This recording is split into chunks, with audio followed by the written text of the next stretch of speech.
Ici, la voix de l'Amérique.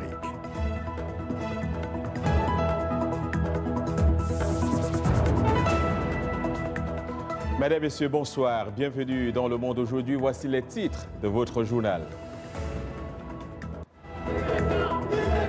Il y aura donc bien un second tour à la présidentielle malienne. Il devrait opposer Ibrahim Boubacar Keïta au leader de l'opposition, Soumaïla Cissé, qui rejette les résultats du premier tour. Ce sont des résultats de la fraude.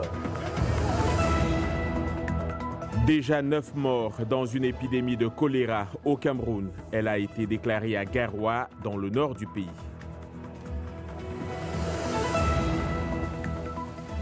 La menace de la Russie et son ingérence dans le processus électoral américain sont réelles. Les services de renseignement américains l'ont réitéré à la Maison-Blanche.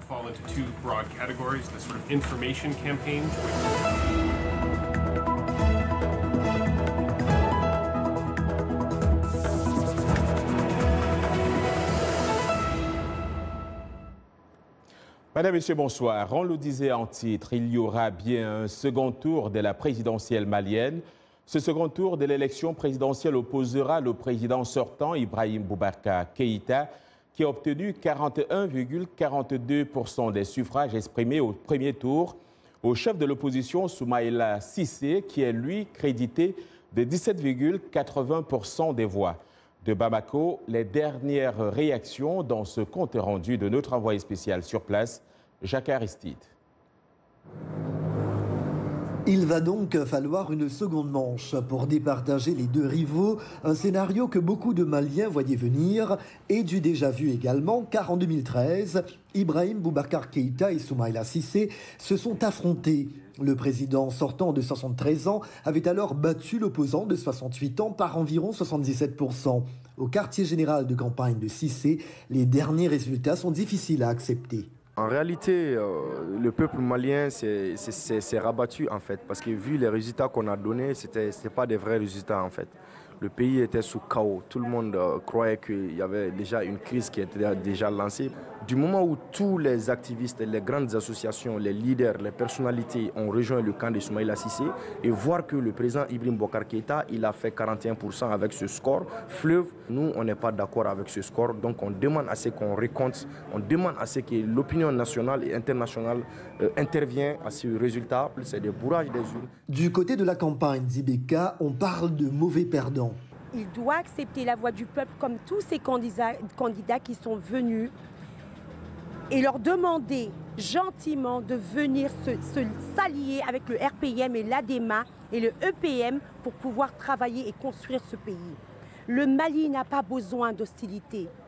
D'après plusieurs autres candidats, les résultats du premier tour ont été affectés par des irrégularités. En cas de contestation, il appartiendra à la Cour constitutionnelle de trancher, une cour qui est chargée de valider les résultats, mais dont l'impartialité a été mise en cause.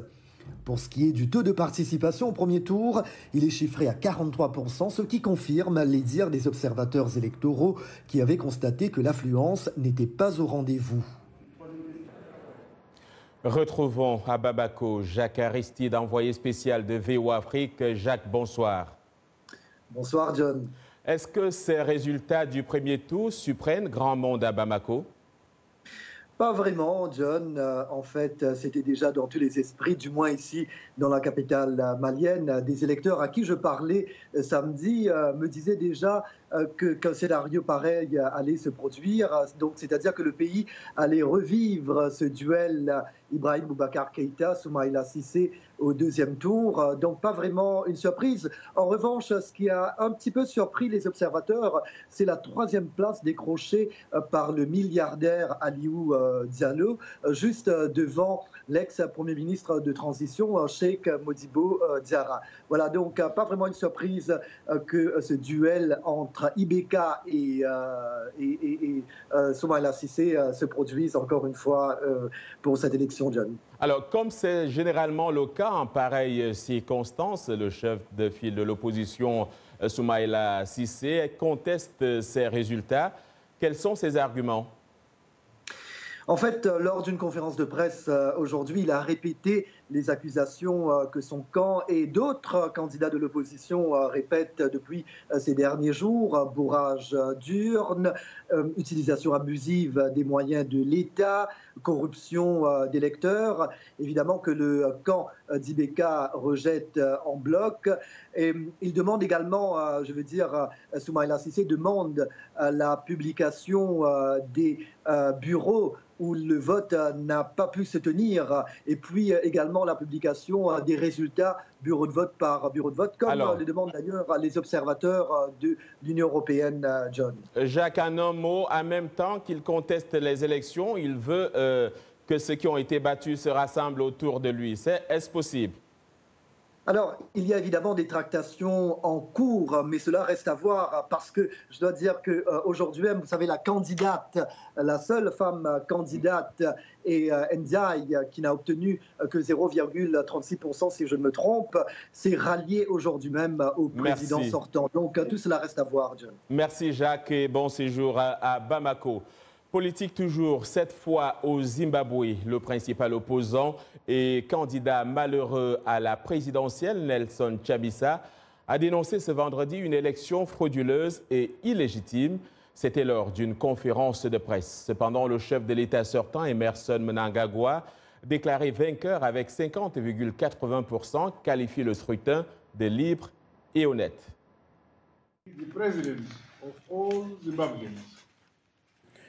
Je serai le président de tous les Zimbabwéens, le président de ceux qui ont voté pour moi et de ceux qui n'ont pas voté pour moi. Ils sont tous appelés à participer au processus national et je ferai tout ce qui est de mon pouvoir pour rassurer ceux qui ont voté pour moi et dans le même temps convaincre ceux qui n'ont pas voté pour moi.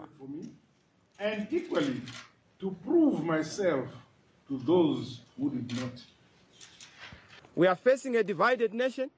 Nous avons affaire à un pays divisé, un pays trahi. Nous avons affaire à des gens divisés et aussi des gens qui sont des brutes.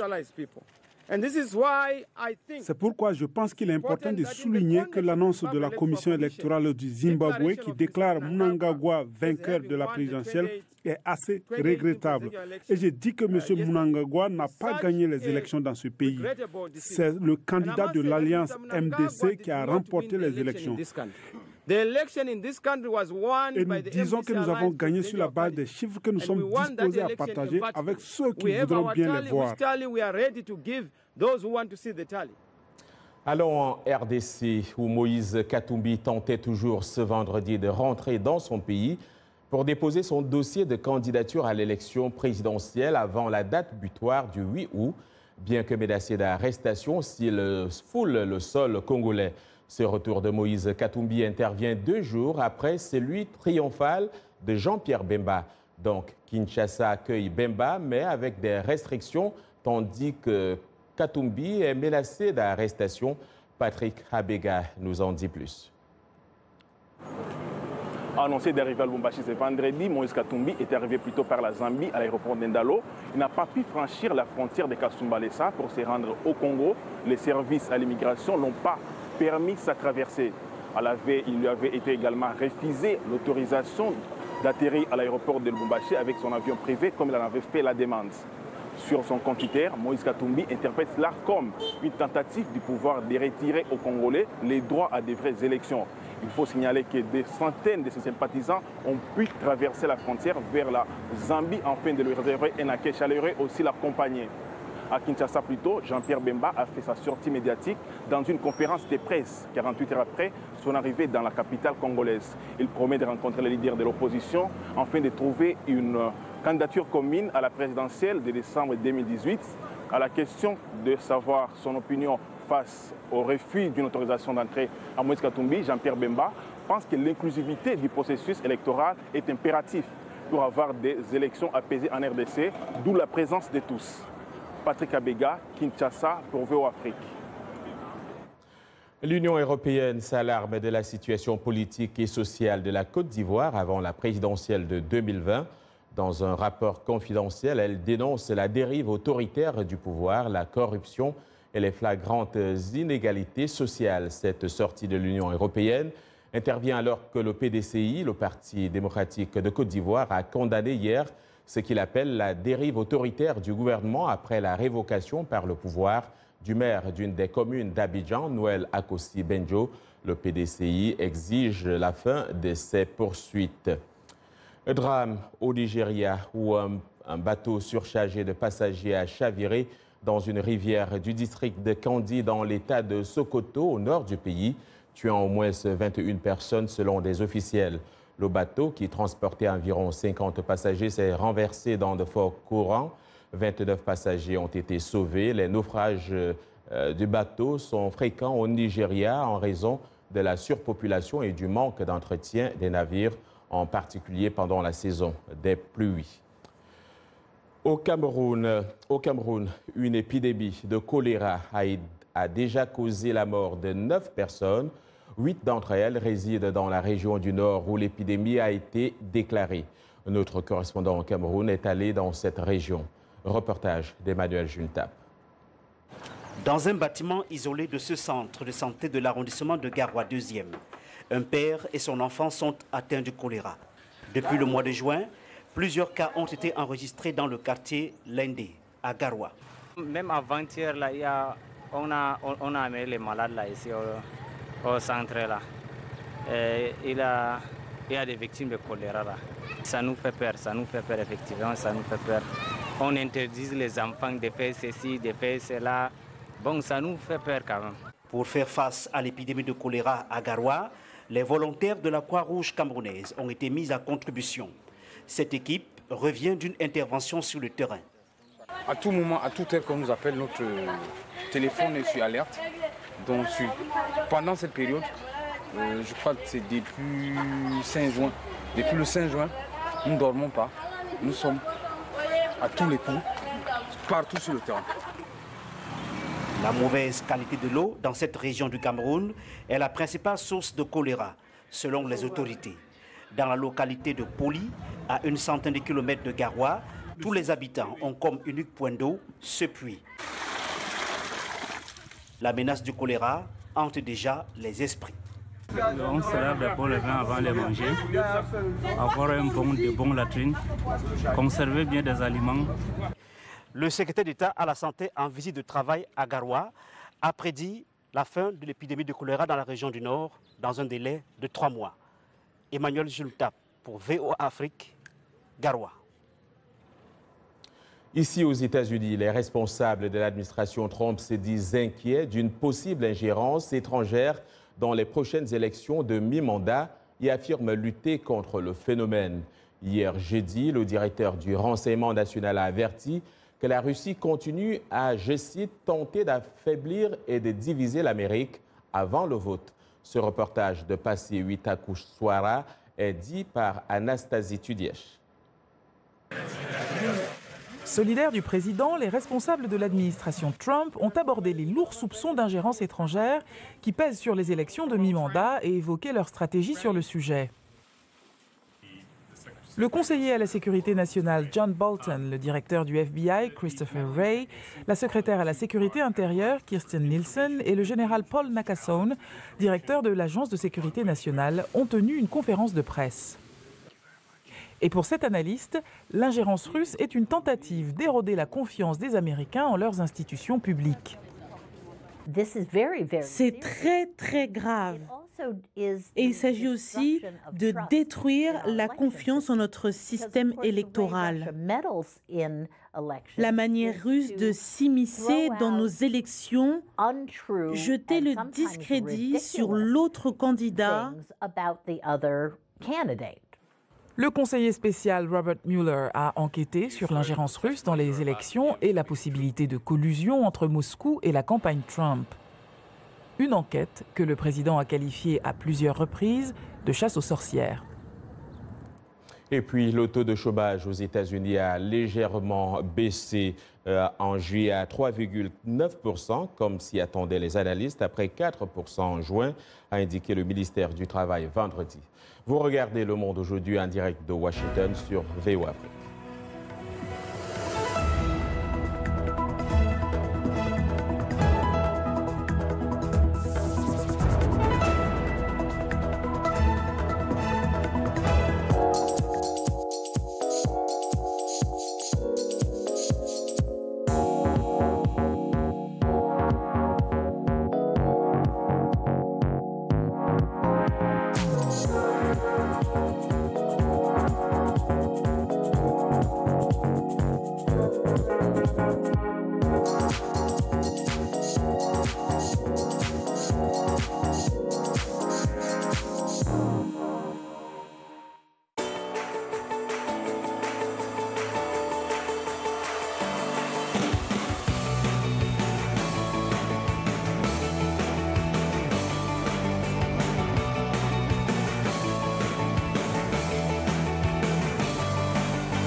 Le Monde aujourd'hui en direct de Washington sur VOA Afrique. Voici les titres de cette seconde partie. Une police d'assurance peu coûteuse pour les entreprises à faible revenu. C'est ce que proposent désormais des compagnies d'assurance au Kenya et au Nigeria. Visite guidée au musée de l'affiche à New York. Plus de 500 000 posters s'y trouvent. Il s'agit de la plus grande collection d'affiches au monde. Dans Culture Hebdo, cette semaine, nous prendrons la direction de Kinshasa en RDC, où les artistes veulent faire entendre leur voix dans le débat politique lié à la présidentielle.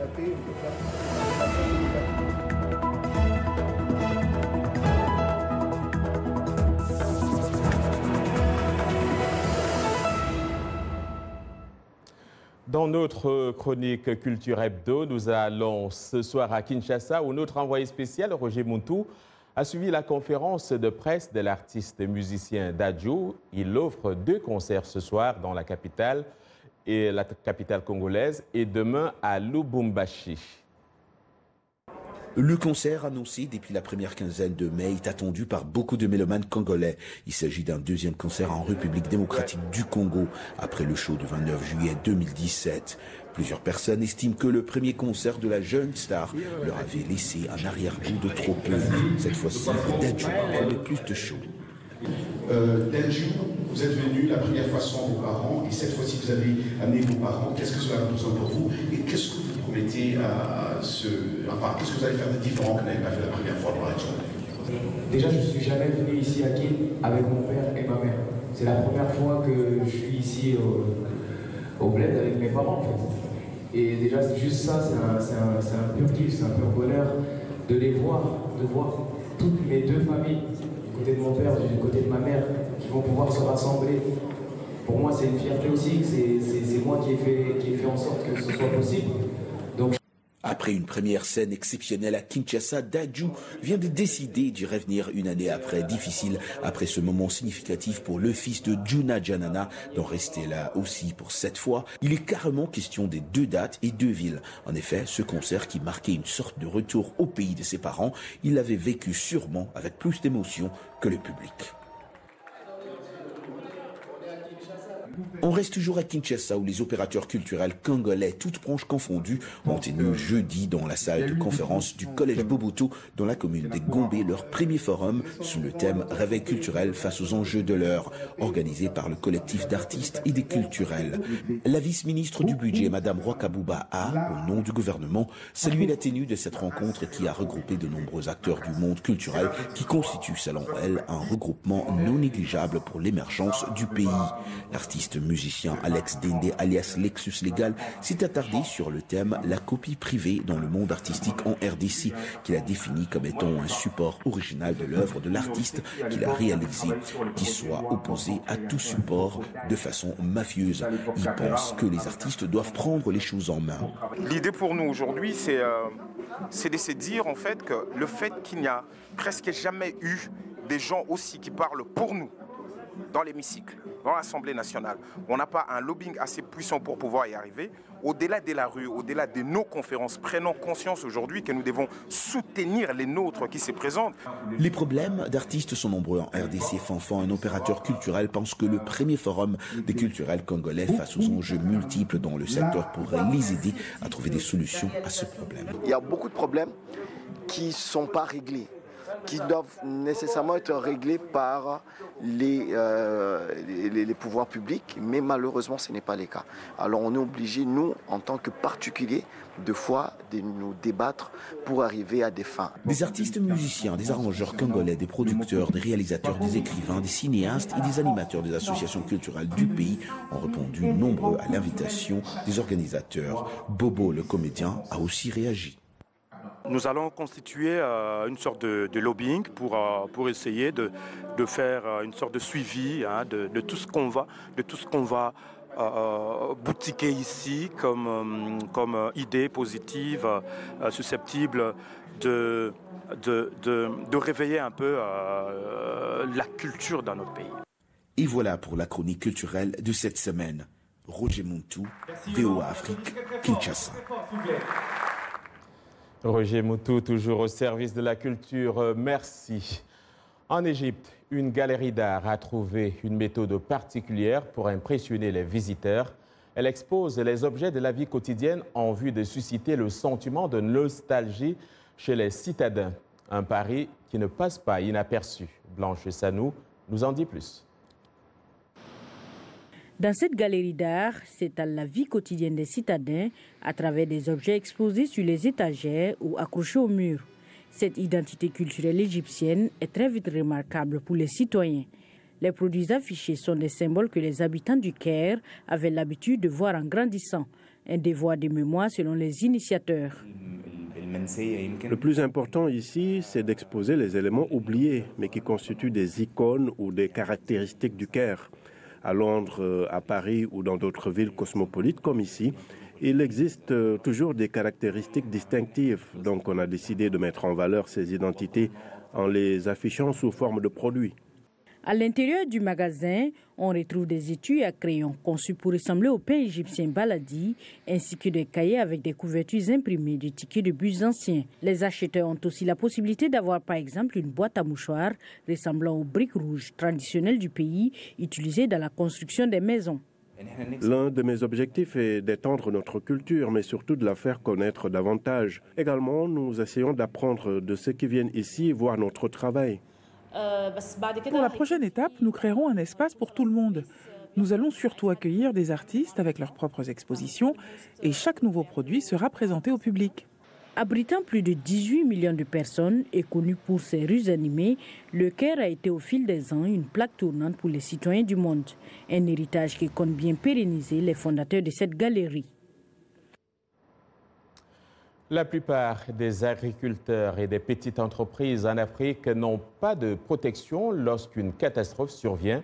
Pour changer cela, quelques sociétés proposent désormais une micro-assurance peu coûteuse et axée sur la technologie, ce qui facilite l'adhésion d'un grand nombre d'entreprises. Un sujet de Neha Watekar, rendu par Arzuma Compaoré.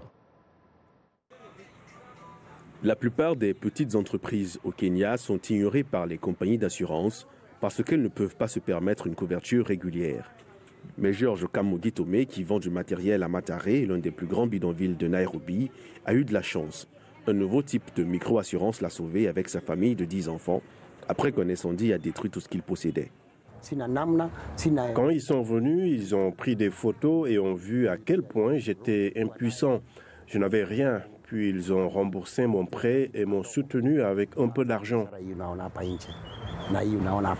Kireni Kirika, directeur régional pour l'Afrique de l'Est d'une société offrant la micro-assurance, affirme que la technologie mobile la rend moins chère et facile à utiliser. Grâce à leur téléphone portable, ils peuvent s'inscrire simplement avec un code particulier sur leur téléphone, puis en enregistrant leurs produits en utilisant leur prénom et leur nom de famille. Dans le nord du Nigeria, une autre entreprise de micro-assurance permet aux agriculteurs de protéger leurs fermes familiales de la sécheresse. Pula regroupe les options de couverture en petits prêts ou en achat d'engrais, de sorte que les petits exploitants sont automatiquement assurés. Mais certains sont toujours sceptiques. Lorsque le moment est venu pour eux de vous payer, de vous indemniser, vous ne les trouverez pas. Ils commencent à vous montrer des impressions en petits caractères. Vous n'avez pas fait ceci, vous n'avez pas fait cela, conformément au contrat. Les fournisseurs de micro-assurance espèrent que leurs services peuvent changer cette perception et générer des bénéfices, tout en protégeant les petites exploitations et entreprises africaines en cas de problème. Peu de musées peuvent se vanter d'avoir une collection aussi grande que celle du Poster Museum de New York, ouvert en 1973 à Manhattan par un collectionneur passionné. Le musée a la plus grande collection d'affiches du monde. Olga Loginova est allée voir ce musée unique. Le récit est de Lily Erling. C'est peut-être difficile d'y croire, mais ce petit espace contient 500 000 affiches. Dans ce musée, on peut trouver des œuvres originales des artistes Toulouse-Lautrec, Matisse, Chagall et Dali. Tout est à vendre et le patron, Philip Williams, part souvent à la recherche de nouvelles œuvres. C'est en 1960 qu'il a pris le risque de quitter sa carrière d'ouvrier pour se consacrer à sa passion. Je n'avais plus d'argent du tout. J'ai acheté le contenu du sous-sol d'un hôtel qui était en train d'être rénové. Il y avait des valises. Dedans, j'ai trouvé 3 lettres des frères Wright. Je les ai vendues à $1 200. À l'époque, c'était beaucoup d'argent. Ce coup de chance lui a permis de garder son musée et de voyager à la recherche des affiches uniques. Donc, depuis longtemps, je suis un des plus grands acheteurs des affiches politiques intéressantes, surtout des Russes. J'ai des milliers d'affiches russes vraiment géniales. Combien coûte celle-là? Pour la plupart, entre $400 et $900. Au sous-sol du musée se trouvent encore plus de secrets. C'est là où Williams et son équipe restaurent les anciennes affiches. Malgré sa collection extraordinaire, Williams n'a pas les moyens de renouveler son bail et devra peut-être fermer ses portes. Mais il n'a aucun regret. Il se dit chanceux d'avoir pu choisir une carrière avec son cœur. Avant qu'il ne ferme ses portes, il ne vous reste donc plus qu'à prendre un vol pour venir visiter ces musées. Et si vous passez par Paris, voici une offre originale qui peut vous intéresser, celle des aéroports de Paris qui ont donc décidé d'offrir des séances de yoga. Et puis, autre actualité, on va à Tilipsi, c'est-à-dire au lieu du jeu d'échecs.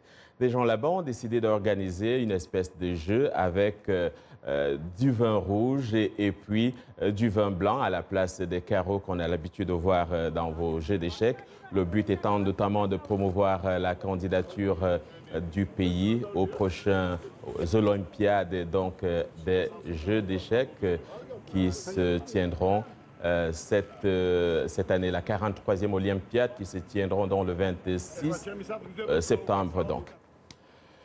Voilà, une offre originale, j'en parlais tout à l'heure, on revient sur ça. Ceux qui fréquentent dans les aéroports pourraient avoir des séances de yoga avant l'embarquement. C'est ce que les aéroports de Paris vous offrent, notamment ces séances vous permettent de vous étirer, et de vous détendre et puis de vous relaxer. Ce sera jusqu'au 18 août de cette année. De belles images pour ceux qui aiment le yoga. C'est la fin de ce journal. J'aurai le plaisir de vous retrouver la semaine prochaine. D'ici là, je vous souhaite un excellent week-end à l'écoute et au regard des programmes de VOA Afrique.